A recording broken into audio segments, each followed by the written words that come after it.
nice, warm, airy welcome to Dr. Christine Page. Thank you so much. Thank you. Lovely to be here with you again. Women are the soil for all new birth. All right? Women are the soil for all new birth. Your consciousness is the soil for all new birth. And we're not just talking about babies, and I'm going to come to that. Everything that is born on this earth comes through women. Your soil is made up, however, of your mother's beliefs and several generations back beliefs and your cultural beliefs, your religious beliefs, and your own experiences, whether this life or many lives. Plus a little, sprinkling of soil, soul consciousness, okay? So I'm saying you've got things that are from the past and you've got things that are driving you in the future. But the majority of us are pretty heavy laden with stuff from the past. And the biggest part I'm going to I hope you'll take away with you today and over the weekend, is women need to clean their soil. And nobody told us to do that. And it doesn't matter if you're postmenopausal, still bleeding, women must clean their soil, and I'm going to be telling you how to do that. Because all we're doing is trying to plant new seeds into old soil and think we're going to get a different solution, an outcome. Stupid! And I say that you could see that in families. The child comes in, they've got all this, yay! And then they get into the soil of the old family and they end up exactly like everybody else. All right, so if you just want to take a child, we've all seen that happen. However good-willed or the child is different, they end up the same as everybody else. Because the soil doesn't change. So what I am saying for women, our job is to clean our soil.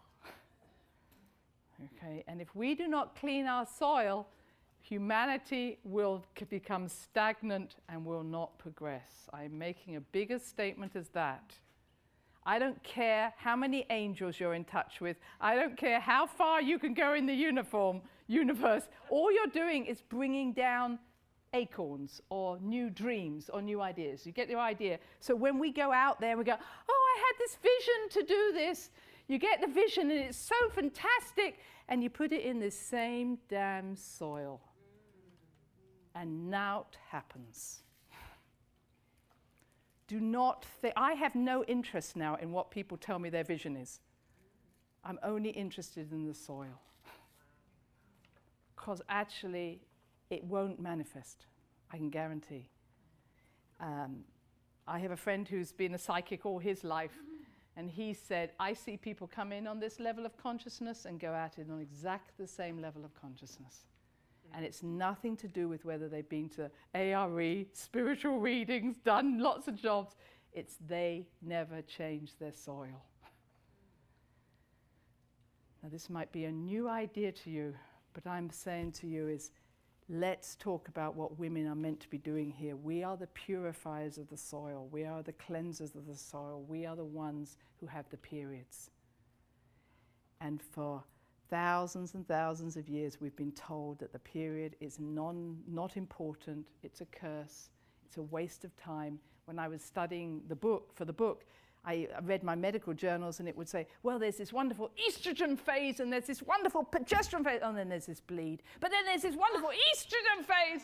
It's like, oh my God. Now, I think many of you, if I may look around you, suggest that you're in the same place as I am. We're postmenopausal, but I'm hoping I have got some bleeders in the room as well, some hope. But I want to say, thank you. But I want to say is that us who are postmenopausal have as much important to do. So any woman, doesn't matter, right? I would say the children, no. But once a woman becomes a woman, a girl becomes a woman, she is now set on her job of what she came here to do. That's what I'm going to be talking about. So these 3 days that I talked about how you can make a change, these 3 days are actually the most important 3 days of our lives. For a woman who is still bleeding, it's the first 3 days of her cycle. For a woman who's not bleeding like me, it's around the new moon. The new moon is the most powerful time for women, not the full moon. The full moon's fine, it's a time, but it's a masculine energy. The light of the moon, when the moon is dark, we say it's dark, it's 3 days, okay? We don't see any light. But when it's dark, what we're really seeing is the darkness of the moon. I mean, we're saying that there's no light coming out of it. That is when women are in their power. We're in our power in darkness. We're in our power when there's the dark moon. And the way that it's seen is that this is the mother, okay? And remember, I'm sorry if you're brought up believing that everything came from the masculine. Everything in every culture I've studied comes from the feminine. In the beginning was the feminine. I don't care, we're not talking masculine versus feminine. In the beginning was the no-thingness, the darkness. Out of the darkness, it's not dark as in empty, it's full of potentiality. So in the beginning is the fullness, but is no thing. It's not being defined as such. That's all they're saying. So in the beginning is the feminine, the dark, the unknown, the mystery. Full of potential. It's already in place, not empty. Already you know what it's meant to be. In the beginning is the feminine. It gives birth. So here's the dark moon, and they say this, well, you know, the teachings say this is the mother. She gives birth to her son, and that is the slither of moon you see. What we say, oh look, the moon's out. But this is only the light of the moon. We're not seeing her, but sometimes you can see her, can't you, when there's just that slither. She feeds him with her energy so he becomes bigger at her cost. And you see these stories in mythology over and over again, where the feminine, the mother, feeds the child in order for them to grow. Okay? He, at full moon, goes, "Da-da! Made it!" Okay? But as my husband, who's an astronomer, would say, you're only seeing half of the moon. So when you say, I see a full moon, you're actually only seeing half of it because you can't see the back of it. All right? So the back of the moon is dark. So she's hanging out there going, okay, you've got your moment of glory. I'm still around, don't forget me. And his job is then to feed her with the light of his wisdom that he's gained from his experiences. He feeds her with his light and he wanes. She gets bigger. And the final piece, just before those 3 dark days, is that he gives his seed into her and dies. And she then takes the seed, takes it into the darkness, and 3 days later gives birth to a new moon. That is the story of Christ, Jesus Christ. It's the story of every mythological character when you hear about a male giving a seed to a female and then dying. That is why Mary Magdalene has to have been part of the story, because Jesus gave the seed into Mary Magdalene, then died. She then gives birth to the next generation. The Christian church taking out Mary Magdalene was like, okay, we're going to cut this cycle off. There is no culture in the world that I've studied that doesn't have a triple goddess. Okay? Every culture has a triple, including pre-Islam. You know, and I tell this my Muslim friends, actually, you have a triple goddess who's very powerful. Every culture has a triple goddess. You might know, we have, in a Greek mythology, we call it Kor, Demeter, and Persephone. You know, the 3 faces of that. There's Artemis has 3 faces. Many of the goddesses have 3 faces of themselves. So when the Christian church said, okay, these 3 faces are virgin, mother, crone. That's the 3 faces. There's always 3 as the magical number of female, okay? Virgin, mother, crone. So we have Virgin Mary, we have Mother Mary, but we don't have Crone Mary. And when the Christian church took out Crone Mary, it signed its own death warrant. Because unless it brings Mary Magdalene back in, it can never progress. I don't see it bringing it back in. let alone having women, hey, as priests.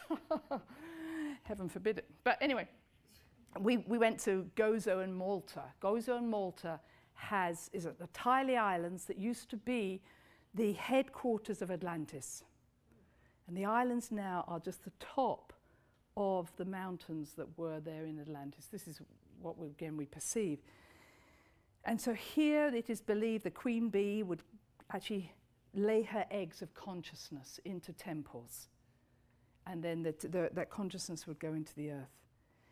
Well, of course, when the Christian church came in, they decided they'd do away with all this, pomp, all this craziness. Wherever you had very strong female energy in the world, you always find the most marked Christian sites. Ireland was the same. These tiny islands that you can cross in more than 40 minutes have 300 cathedrals on them. Every town has built a cathedral to make a mark that this is actually not pre-Christian, it is only Christian. And they built it on top of lots of sites. And when we were there, we said, well, could we go and look at some of the churches? And they said, oh, that's wonderful. We said, actually, we'd like to go and see some for Mary Magdalene. Out of 320 churches, they have 4 for Mary Magdalene. And our guide says, yes, you better go and pray for her because she's a very wanton and poor woman. It's like, no, I don't think so. Now, I don't know who I'm talking to out there, but we have to move beyond the fact that actually there has to be 3 of everything. And unless the crone is brought back into our environment, this 3 number, humanity will not move forward. Anything that lacks this flow will not move forward. And I could say again, taking the menses out, making the period a time that is irrelevant, is actually denying us our ability to grow as a civilization. We cannot. So I'm saying is, first and foremost, we need to put up that the period is the most important part of your whole life. And I'm sure your mother told you that. Now we have young women who are choosing to have patches and injections and anything to stop them having periods altogether. And they're going to doctors at 15 and being told, why would you be inconvenienced by this thing? You just go on this for the rest of your life. I mean, Japan and young women are having their wombs taken out because it's much easier not to have a period at all. I'm making a statement. When women stop bleeding, civilization comes to an end. Okay? And I didn't have the easiest of periods, so I'm not coming from a place of, hey, they're so easy. I'm coming from a place of, I had 35 years of difficulty, but I'm saying to you is, I wish someone had told me at the beginning how important this was, because I would have been a very different person. So, all our beliefs are passed down to us through our mothers. And you might say, well, how many generations? 3 generations at least, if not 7. So one of the exercises we're going to do tomorrow is to call on your mother's spirit to come and talk to you. What fun. We have done this several times in the workshop, and people like to bypass their mother, saying she wasn't relevant. She is very relevant. Because as a woman, you are very unique. Unlike any other mammal in many ways.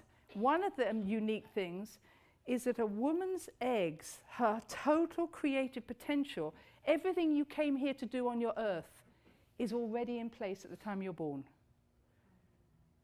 You have 300,000 eggs in place. Right? Actually, when you were conceived, or just after you had 2 million of them. They've died off to 300,000.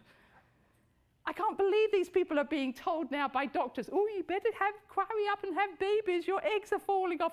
You've got thousands of the darn things. Don't you let anybody tell you. You only need one. You should say to him or her, well, especially him, your sperm aren't that much good either. But, women have 300,000. Imagine, have you done 300,000 things in your life? Because you have the potential to do them. That's what I'm trying to tell you. And the moment you're born, you are born with everything you came here to do. All right? Men aren't like that. They make their sperm as they go along. Bit like life, really. They make it up as they go along. You know?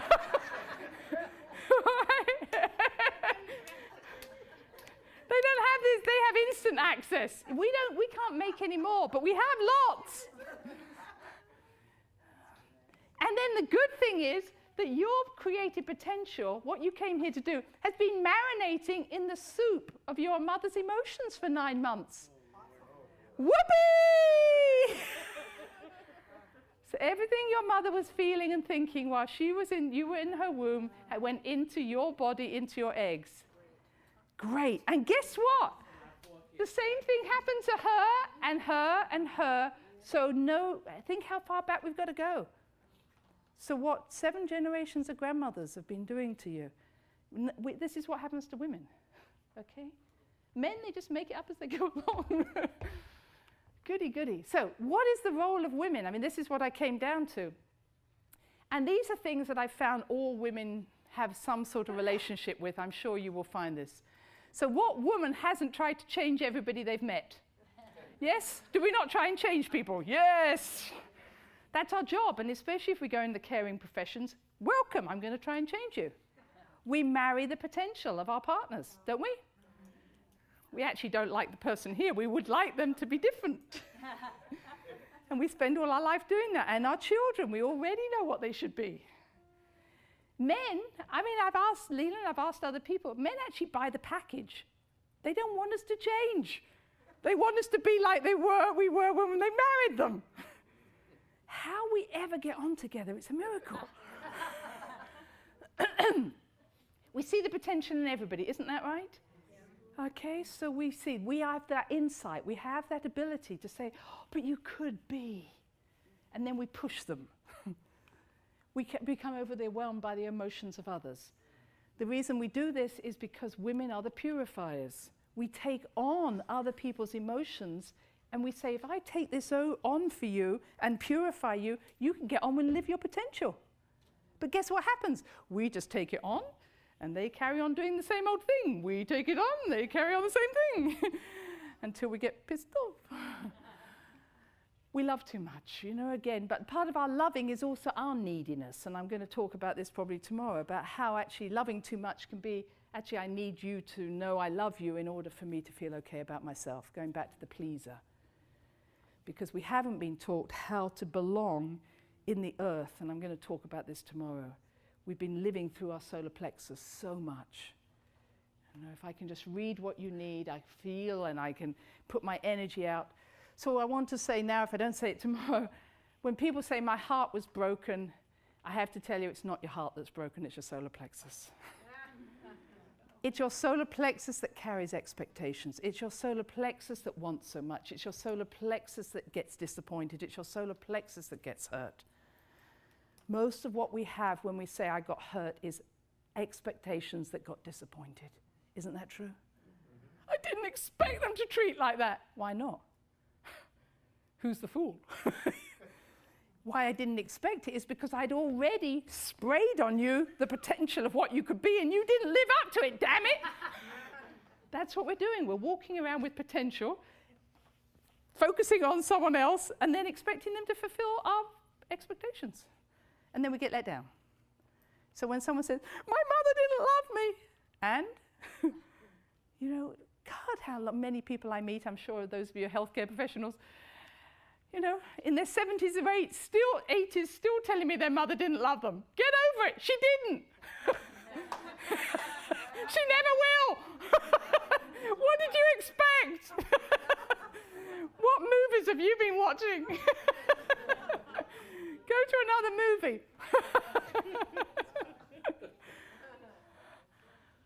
How many of us stayed too long in relationships? And that was that part of, again, thinking I can change it, thinking if I just can love enough.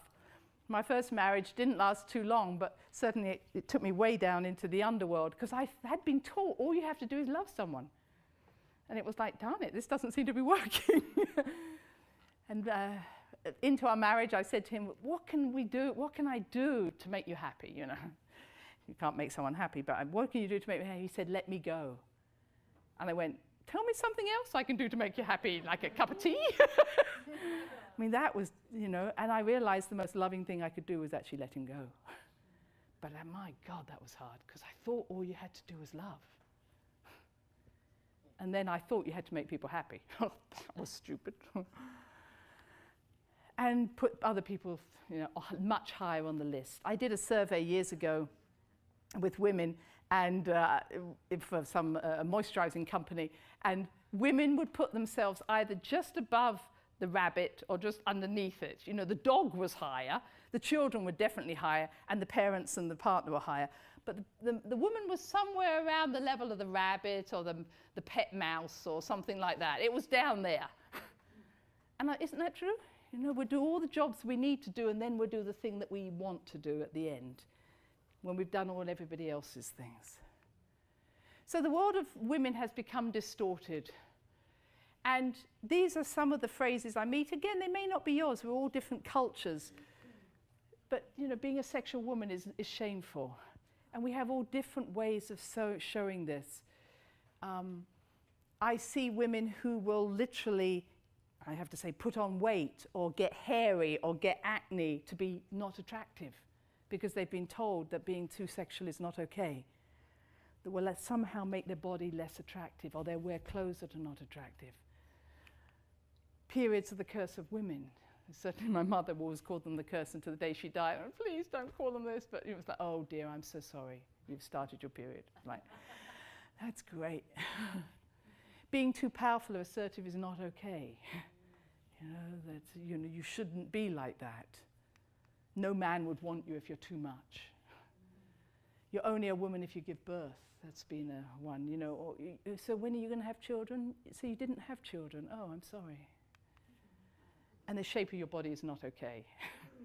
Now, you might say the shape of your body's fine, but, how much do we compare ourselves with other people? I'm like, oh, yeah, well, we have a comparison going on. And so women, this is a big slide, and I don't want you to have to write this, but I want to say women are purifiers. Right? One of our jobs is to break down all the emotions, break down old beliefs. I'll come back to that. We are generators. We literally can take energy in and we can make changes happen. Again, I'll spend more time with that tomorrow. We are lovers. The one thing women want to do is to connect with other people. That's why when we're in the restroom, we all talk to each other. I'm pretty sure when men go to the restroom, they never talk to each other. Maybe I'm wrong, but women will talk underneath the stool. We'll talk, nice pair of shoes you got on there, nice. I'm sure men do not talk. Women love having conversations. That was the men from Mars, men from Mars, women from Venus. We will love getting lost because we can go and ask someone the way, because then we can have a conversation with them and then tell everybody about it. Women's only power, we are magnetic women. Women are magnetic, men are electric. Magnetic means we want to create oneness. So our greatest joy is being in unity, being in community, being in oneness, because that's what we want to do. We want to bring people into oneness. That has also gone way out of balance because many women I talk to say the people who are meanest to them are other women. So I want you to see how distorted everything has got. That now it's women beating up on women that's the bigger problem. We are receivers. We literally draw into ourselves new inspiration. We are birthers, and yet we also know how to let go. And then we become inspirational leaders. Because I've been looking a lot about all the talk about inspirational leaders for women. I'm sorry, but unless you do all of this, you can't get to here. Otherwise, you're just being a mini man. We have so many mini men out there. We don't need more men. We need more women. When someone says, oh, isn't it wonderful that men are becoming more feminine? I go, no, I don't want Leland to become more feminine. I want him to be a man. Because we don't need two women in this house. We need one. And I hear the same for the men. The men are saying to me, where is there room for me to be a man? Because you are playing that role. You're too darn masculine. Where is there room? We only need one man, one woman in this relationship. And it should be me that's the woman, you the man. And women, we're so scared of letting go of our masculine. Most of us have a highly developed masculine, and we have no room for our men, so we're critical of our men because they're not being men, but there's no room for them. We don't need softer men. We need men who said, I will take this role, and then I will be I'll hold you. And Leland says, there's nothing more beautiful in the universe than a woman in her power. That every man actually does want the women to sort themselves out, because they have no clue who we're trying to be. Because we have no clue who we're trying to be. And we're just saying, whatever you're doing is wrong. Men are quite simple. I'm sorry, men in the room, but they are quite simple. Actually, they just need to be told what to do. And they're actually very happy to go and do it, isn't it? But not us. We go, well, I'm not telling you. You should know what I want. Well, I don't want that today. I know I wanted it yesterday, but not today. We are so complex that we have to sort ourselves out, and the men actually would be very happy just to go and do what it is that we tell them to do. So this is on this planet. Here's some history. A long, long time ago, from 40,000 to goes very fast, men and women lived in societies that were equally respected and honored for their unique skills. They built their cities in harmony with nature, not for defense. That's what we know. There was no fear of other people coming in and taking something. There was no possession. There were images like this of the Great Mother, where there was no evidence of weapons and sacrifices around her. In places like Crete, the body's beauty and sensuality was enjoyed without shame. Shame only came in 2,000 years ago. Everybody honored the body. Men were honored for their physical strength, their ability to plan, focus, and fulfill. Women were honored for their powers of purification, nurturing, connection, inspiration, and birth. And men and women lived in equal societies. Women, this is how we should look.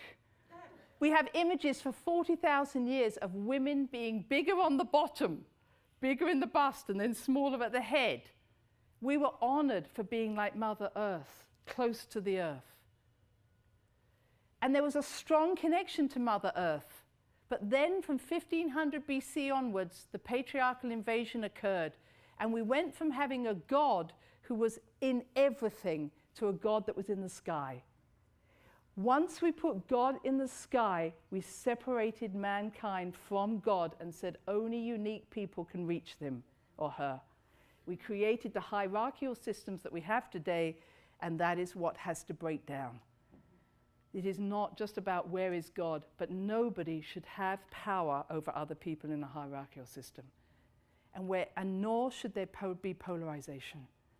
And polarization is keeping us in fear of each other. So whenever I hear about, do you vote for the Democrats or Republicans? Do you support this team or this team? All of that is keeping us separated. I don't care who you vote for, but it shouldn't be a matter of one versus another. It's about everybody has choices here, but it's not about aligning to one way or t'other.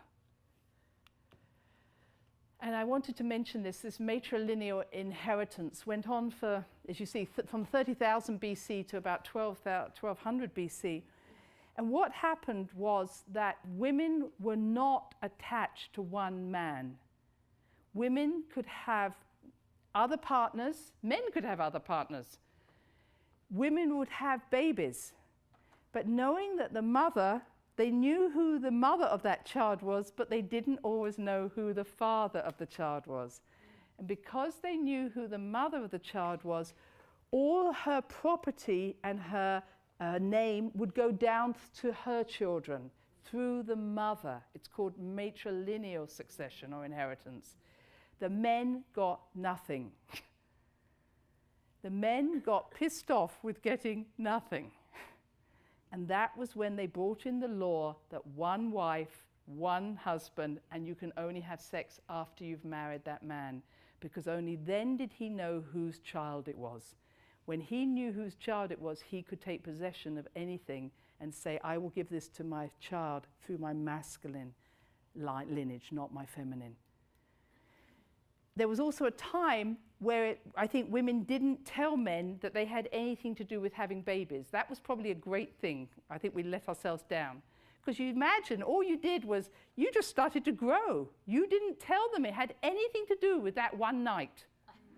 And that was great. We should have kept this plan going. Look how brilliant I am. Oh, look at that. So I think the men didn't realize that they had anything to do with it. We should never have told them. But I want to, this is sometimes, people will say to me, oh, we had a matriarchal society before this. No, we didn't. We have an egalitarian society. For 30,000 years, we lived in equal societies where there was no social stratification. There was no dominance by women. Women knew what they came to do. Men knew what they came to do. We did not come from a matriarchal society. We came from a matrilineal. All that meant was that as women, all we did was that anything that we owned, we passed down to our children. And that made sense. So we lived in communities. It didn't mean that we didn't live with men, but women supported each other. If you want to look at it from a cow's point of view, a field of cows only need one bull, all right? When this happened, it took away the idea that my child could survive because whatever I did, I passed my money on to that child. When the shift happened, we ended up with harems. Now, my child can only survive as long as I am the favored wife. And I have to attack and destroy any woman who is actually going to get in my way. So we went from women supporting each other and your children to saying, oh my God, if I'm not the favorite wife, my child will not survive. And therefore I have to make sure nobody else's child gets a better than I do. Does that make sense? That is why women are still fighting today. And I see it in even mothers and daughters, where a mother will try and take over the child of the daughter. Say, I'm a better mother. Will try and steal the child away from the daughter.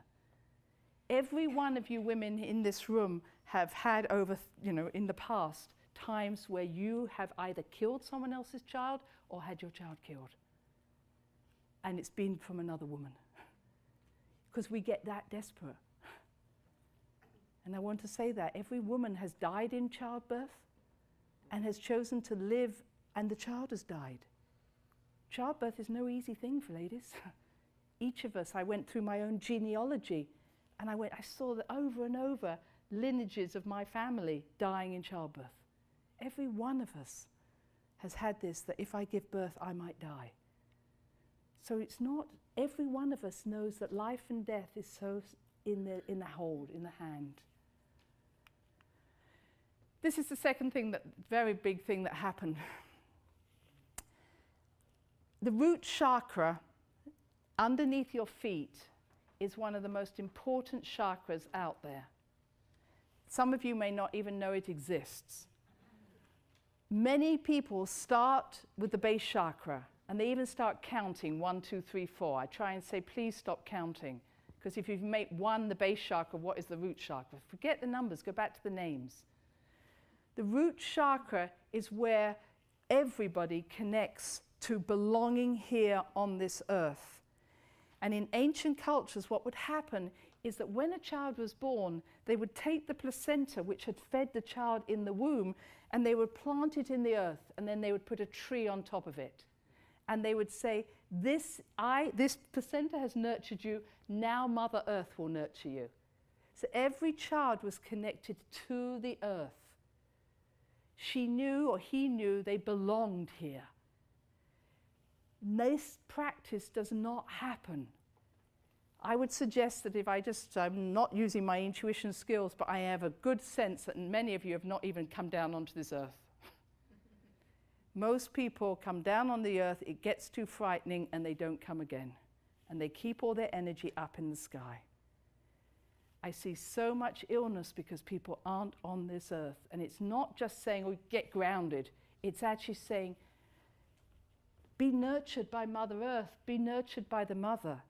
But if your mother didn't nurture you, if she abandoned you, there's a good chance you don't trust Mother Earth either. If you don't have a good relationship with your mother, you probably are not grounded.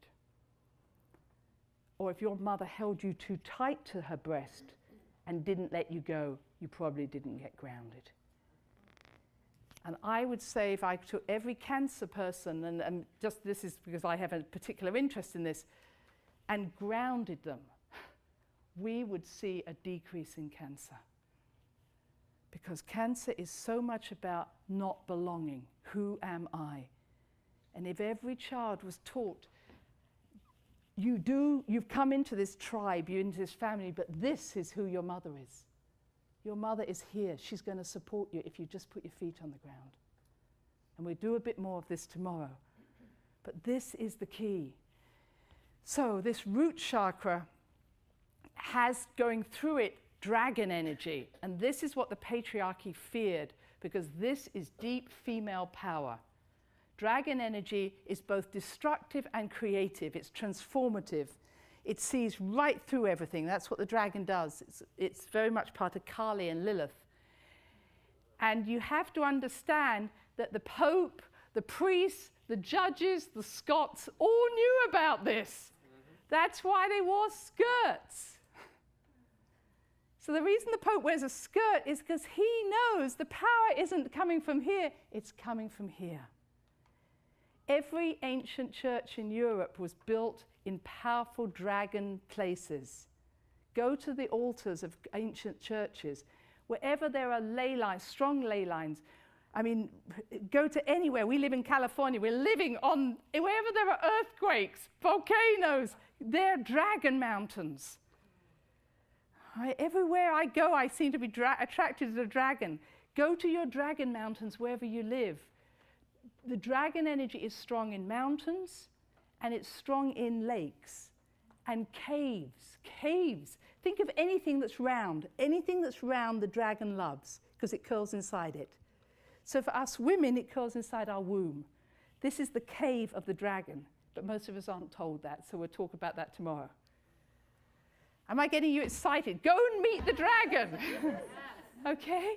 And the way in which the ancient people, especially the men, would tap into this dragon energy would take a stick and put it in the top of a mountain, and the dragon would rise up the stick, and the stick became the magician's wand.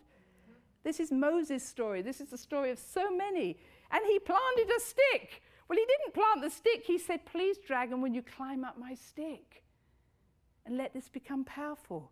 That's why we put trees on top of hills to get that area. That's why they put standing stones, if any of you are into those. They put standing stones across Britain to move this dragon energy around.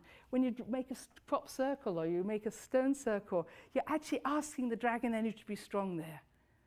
And we could do this in our own land. I mean, the dragon energy is everywhere. You know, bring it into put a tree into your house. Plant it. This is where I am going to live. Bring this up. And you bring, dragon energy is abundant energy. How about a tattoo on my foot? Tattoo on your foot, that would be a good start. That would be a good start. Wonderful. So consequently, are islands dragons? Yes, they usually are. When they've been built, especially like the larvic ones like Hawaii, I mean, they're all, you know, if they've been recently, yes, absolutely. So that was a very quick question. We weren't stopping for a question there. So this is what the patriarchy feared, was the chaos and the death. Because the dragon says, like in an eruption, I'm not waiting for you to be ready for me, I'm just coming. Okay? So what they hated was that all of a sudden something could come up and blow up their cities. So they said, we're just going to get rid of the dragon. We have no time for this thing that can come and destroy our nice, orderly civilization. So they got rid of it. And we have stories about killing the dragon, George and the dragon, serpents being vilified. In Ireland, you know, Patrick killed all the serpents. Ooh, get rid of the serpent, bad thing. Called it the fires of hell, that's what they called it. Down there, you don't want to go down there, it's fiery. Yes, it is, thank God. It's wonderfully fiery. Hell is the only place you want to go, folks. Right, and hell came from the word hell, which was the place of regeneration, that's what it meant. But again, it got twisted into a place of retribution. It actually is the place. This is where you die to the old and are born to the new. This is what you want to do. You want to empty out and die to that old part of you. When we got cut off from the root chakra, Kundalini, that is only part of that, went to sleep. Because Kundalini that lives in the base chakra, and when I was writing the book, I thought, why do we always talk about the sleeping Kundalini? She's asleep because she got disconnected from the dragon. And there's nothing you're going to do. I'm sorry if you've been doing Kundalini rises, but unless you've been actually bringing this energy up, your Kundalini is nothing compared to what you could pull up. You wait till you pull the dragon up. Kundalini experiences are nothing until you bring the dragon up. And I have to teach you how to do that slowly. Okay, you got my idea. So I want you to get excited by all the changes. So for 3,500 years, this is really the start of patriarchy. And I've been a patriarch in many of my life, so I'm not blaming men or anything, but we have had a shift. Women have been saying, mainly to men, so what do you want me to look like? I'll be whatever, because I don't know who I am. And so we see images like this. This is what I want you to look like. I want you to have 75 hot body moves. I want you to have better sex, get glowing, have a waist like that. And at the top here, it has healthy, sexy breasts. Imagine where I got this image. I was sitting in the oncology unit where people were having mastectomies. And I was having radiotherapy, and they had this on this line there to read. And I thought, have you any idea what you're doing?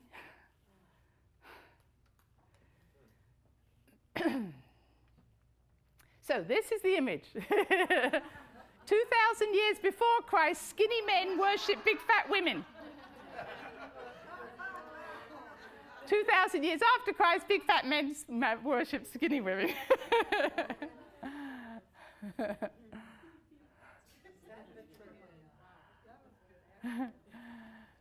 And for the past 30 years, we've had these power struggles. We've got so many mini-men, you know. And you know it's a mini-man because they talk from their throat chakra. And you only have to listen to some of our media people or politicians, and they go up like this, and they're like, they're talking like this, and and you think, shut up, you know. So when a woman is talking from her throat chakra, she speaks up here, and it tends to be fairly monotonal, and she's really not interested in anybody else. She's just telling them what they should be doing. When she speaks from her sacral chakra, she actually has a modality. She starts to talk with some frequency. She reaches out from her sacral chakra to reach you. You know when a woman is in her sacral chakra because you can feel that she actually cares about you, not just telling you how you should be. And I haven't heard one of our people in our government, I'm sorry to say, talk from their sacral chakra. Our women are too mini-men. I want them to do their own work, then I'll trust them. And I think it's women who have to call women to be accountable. I don't need another man in parliament, in government. Had enough of them. I'm saying is we need women who are actually ready to actually be honorable to themselves and to their own sex, their own gender. And we have figures like these, you know, 1 in 3 women being abused, perinatal screening leading to abortion in China. You come to the US, 17.6% of women raped, 50% under the age of 18. You know, when I was, well, in all my years, I've worked with so many abused people, and I always had this naivety that it was going to end. You know, oh, that's okay, because when this generation have gone, it won't be happening. We are saying this is happening. There are children being abused today by men and women. I don't care who you are, what the reason. You know, if you set a limit at 16, any child under 16 is being raped if they are being abused. There's no limit in saying, well, they looked older, or there's nothing in that says, and certainly not for the young children. There's nothing right about that. 25, this is an appalling figure, 25% of female college students being raped. And that's underestimated. What's happening in our colleges? And what I've also heard, and from some of the mothers saying, my son's being accused of raping because the girl called him out for a booty call, and then she said, oh, it wasn't quite like she wanted it, so now she's going to call rape on him. And he's been thrown out of college. I'm just saying is our young people are messed up, and they're not messed up because they're young, because of us. You know, we are the ones that can make the changes. Things have gone so far out of balance. women globally propositioned to gain favor. I was speaking to my ladies in Japan, and many of them were telling me they'd been told you can only have a promotion if you become my mistress. I will only give you a bank loan if you give me sex. Totally inappropriate. Totally inappropriate. For women to be put in such a place. Domestic abuse often accepted. In the USA, a woman is beaten every 18 minutes. My sense is I would love to be one of those grandmother figures who says, okay, grandmothers, we need to go and stand outside this house. Not accusing, but saying we're supporting that woman or that child who's being abused. Because this cannot be a secret. There's no more about judging, but there's too much secretiveness going on. Female genital mutilation, you probably know, affecting 140 million women globally. I won't even start to go there. And 27 million people are being trafficked. I mean, that's a small figure. People going missing to be sex slaves. So maybe the true identity of a woman isn't to be found outside her, it's to be found inside her. So this is just to finish off with what hasn't changed in women. So I said, well, you know, the body hasn't changed. So what is it every woman does? And I said, well, maybe every woman gives birth.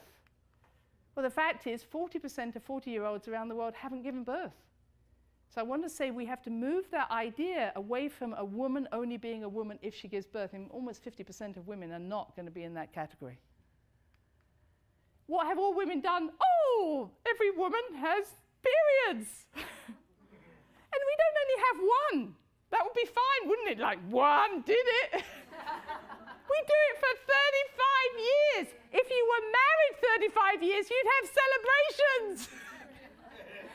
How many of you had a 15-year celebration? I've done this for 15 years. And how many of you never talked to another woman about it? I mean, that's what I hear. Most of us don't talk to another woman about it. Sisters, we just keep it to ourselves. It's something we do every month and nobody talks about it. And we have 430 cycles, I worked out, and on average, 1 to 2 children. I cannot believe that the Creator would have been so uncaring and said, like, okay, you can have 430 potentials and for 1 or 2 children. No, no, no. You'd have about 1 or 2 years. You know, we'll get it over and done with. You're going to have your children. We are being conned to say that our period's about having children. Someone said it's a potential. That's some potential. No. Every month, and I've spoken that every month we give birth, not just to babies, but to consciousness. Okay? So now, imagine every time you had a period, or for us who are postmenopausal, every month we are giving birth to new consciousness. Doesn't that make it a much more exciting experience for you? Without women, I've said that, we have no hope. Women are doing this cycle of release, growth, nurture. Release, growth, nurture. And I'm going to go. And this is in your notes, and I'm going to go over this tomorrow in much more depth, all right? But these 3 days are the 3 days, whether it's the first 3 days of your period or the dark moon ritual. This, to me, if every woman could get into this ritual, we would change the world. Because we purify on the first day, we nurture on the second day, and we inspire ourselves on the third day. And I'm going to talk tomorrow about the purification, which is the clearing the soil. We've got to get our soil cleared, because this last stage is not so important. I say share with the family because the Native Americans would actually have the inspiration and then share with their family what they got. And the men especially would go off and do whatever it was the woman had been inspired to do. And then at the end of the month, he'd come back and said, I've done it. And she'd go, very good. And what did we learn? And we took into our hearts what we learned, and then we let go of the rest. And then she would go through this process. Native American cultures would say, actually, without the women doing this, we don't know what the next steps are. This is why they were so honored. And again, I'll talk more about this tomorrow. I think I'm just going to let these ones go. No, let me just do these 2 last ones, and then I will finish and just... Menopause is the beginning of the crone time. Average is around 51. The perimenopause is very important. Don't know how many of you are in your 40s, but nobody told me that I'd have a 12-year perimenopause. Perimenopause is very important because it's the time where you are shifting from being the mother energy to the crone energy, but also shifting from the what am I doing to be successful in my 40s to when I get to my late 50s where I'm actually not trying to be successful in that same way. Now I'm working for the good of the community. So that shift is very important. I want to just say is that once the eggs, you stop producing estrogen from your ovaries, you now produce estrogen from your adrenal glands. If your adrenal glands are exhausted because you're a hard worker or you push yourself, what will happen is you'll have far worse menopausal symptoms. So I'd like to say to everybody who's in their 40s, slow down, calm down, you're doing great, feed up your adrenal glands. Because the more exhausted your adrenals are, the harder your menopause will be, because you won't be able to make the estrogen so easily. But you can do what I did, is you just put weight on. Because the more weight we put on, the more fat we have, and the fat produces estrogen. Yay! So I love my fat. And we change shape, and we become much more like these great mothers. Look, I'm getting there. So I think I'm going to finish on those. I think I've spoken on them many. I will show that one. Oh, I'll just finish with that. Why not? This is, you can all see what it is. And the yoni was known as the oneness. And this was, once you entered into it or you came out of it, you were entering into a sacred place. And you can see that the Gothic churches were created with exactly the same thing in mind. They understood, they honored the Great Mother. And there was never meant to be pews in churches, there were never meant to be a sermon. It was about you entered into the womb of the Great Mother. Just as an anipi or a sweat lodge does that for the Native Americans. So we didn't need all the facade we have, we just need to enter into the space. Entrance us into it, yes, go through the entrance. So ladies and gentlemen, I thank you for all your wonderful attention there. And I look forward to seeing you tomorrow, most of you, hopefully, and we'll carry on. Thank you, Christine. Thank you so much. And